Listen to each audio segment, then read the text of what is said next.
साल था 1540। राजस्थान की वीरभूमि मेवाड़ में एक ऐसा बालक जन्म लेता है जो आगे चलकर इतिहास का सबसे अडिग योद्धा बनने वाला था। उसका नाम था महाराणा प्रताप। कुंभलगढ़ की पहाड़ियों के बीच जन्मे प्रताप बचपन से ही साधारण नहीं थे। जहां राजमहलों में रहने वाले राजकुमार आराम और ऐश्वर्य में पलते हैं, वहीं प्रताप ने अपना बचपन भीलों के साथ जंगलों में बिताया। उन्होंने तलवार चलाना, घुड़सवारी करना और कठिन परिस्थितियों में जीना बहुत कम उम्र में सीख लिया था। उनके पिता महाराणा उदय सिंह थे, लेकिन उत्तराधिकारी के रूप में उन्होंने प्रताप की जगह अपने छोटे बेटे जगमाल को चुनना चाहा।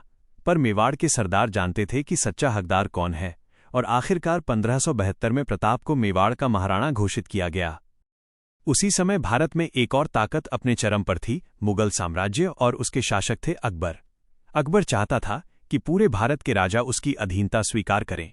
कई राजाओं ने झुकना स्वीकार कर लिया, लेकिन एक नाम ऐसा था जो कभी नहीं झुका, महाराणा प्रताप।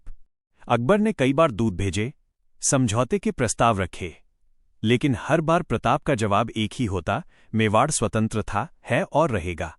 और फिर वो दिन आया जिसने इतिहास में अमर जगह बना ली।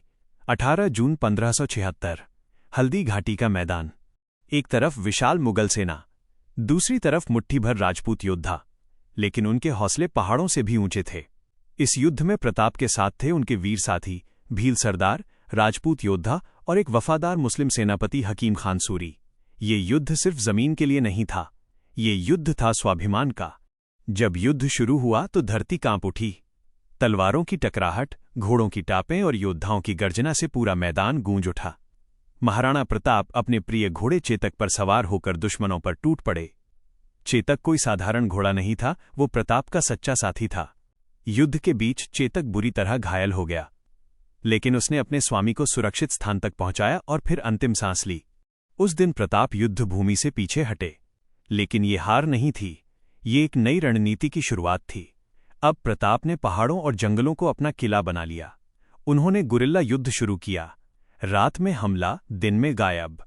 अरावली की घाटियों में सालों तक संघर्ष चलता रहा। प्रताप और उनकी प्रजा ने भूख, गरीबी और कठिनाइयों का सामना किया। यहां तक कि घास की रोटियां खाकर भी उन्होंने अपने स्वाभिमान को जिंदा रखा। उनकी इस कठिन घड़ी में एक व्यक्ति देवदूत बनकर आया, भामाशाह, जिसने अपनी पूरी संपत्ति महाराणा को समर्पित कर दी ताकि युद्ध फिर से शुरू हो सके। धीरे धीरे प्रताप ने अपनी ताकत वापस पाई और एक एक करके मेवाड़ के कई हिस्सों को फिर से जीत लिया। दिवेर का युद्ध उनकी सबसे बड़ी जीतों में से एक बना, जहां मुगलों को बुरी तरह पराजित किया गया।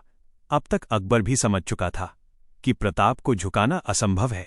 सालों तक संघर्ष करने के बाद 1597 में चावंड की धरती पर यह महान योद्धा इस दुनिया को अलविदा कह गया।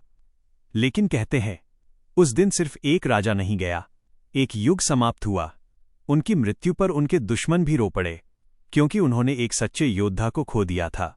महाराणा प्रताप सिर्फ एक राजा नहीं थे, वो एक विचार थे, एक प्रेरणा थे, जो सिखाती है कि परिस्थितियां कैसी भी हों, अगर इरादा मजबूत हो तो कोई भी ताकत आपको झुका नहीं सकती।